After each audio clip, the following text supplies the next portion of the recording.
इस वक्त खबर जम्मू कश्मीर से आ रही है। जम्मू कश्मीर में सड़क हादसा, नगरोटा के पास बस ट्रक से टकराई, 14 अफराद जख्मी।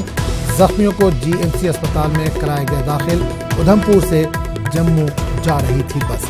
एक बार फिर आपको बता दें, खबर इस वक्त जम्मू कश्मीर से आ रही है। जम्मू कश्मीर में सड़क हादसा पेश आया है। नगरोटा के पास बस ट्रक से टकरा गई है। 14 अफराद इसमें जख्मी हुए हैं। जख्मियों को जीएमसी अस्पताल में दाखिल करा दिया गया। उधमपुर से जम्मू ये बस जा रही थी। और इस मामले पर बात करने के लिए हम सीधे रुक करेंगे अपने नुमाइंदे समीर भट्ट के पास, जो इस वक्त फोन लाइन के जरिए मौजूद है। समीर, बस और ट्रक में टक्कर की खबर है, क्या ताजा अपडेट है आपके पास?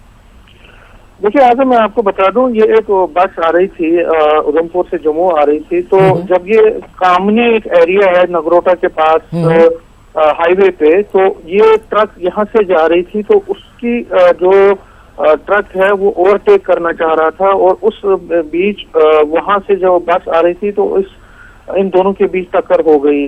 जो यहाँ से ट्रक जा रही थी और उस वहां से पैसेंजर बस आ रही थी, तो उनमें जो है कोलिजन हो गया, और उसके नतीजे में 14 लोग जो है जख्मी हो गए इस बस में जो सफर कर रहे थे पैसेंजर। बस में कितने लोग रहे होंगे समीर, क्या इस ताल्लुक से जानकारी मिल पाई है?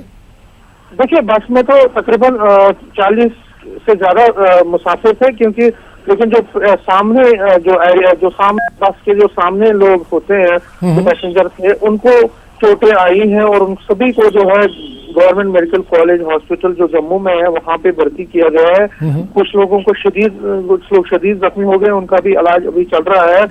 फिलहाल जो है पुलिस मौके पर गई, सिविल एडमिनिस्ट्रेशन के लोग भी वहां पे मौके पर गए, और उन्होंने वहां पे जो है राहत और बचाव कार्य जो है शुरू किया, और उसके बाद इंजर्ड को हॉस्पिटल ले गए। पुलिस ने केस दर्ज कर दिया है और इन्वेस्टिगेशन चल रही है। जो ट्रक का जो ड्राइवर है उसको तहवील में ले लिया गया है, और जो ट्रक है उसको भी सीज किया गया है। कहा जा रहा है कि ट्रक के जो ड्राइवर है उसकी गलती की वजह से ये हो गया। वो रॉन्ग साइड से ओवरटेक करने की कोशिश कर रहा था, और उसी बीच उसकी भिड़ंत हो गई इस बस के साथ। तो फिलहाल जो है इलाज मुआवजा जो इनका जो इंजर्ड है उनका चल रहा है, और मजीद जो है तफसीलात अभी मिलनी बाकी है। चलिए, बहुत बहुत शुक्रिया समीर इस तमाम जानकारी के लिए।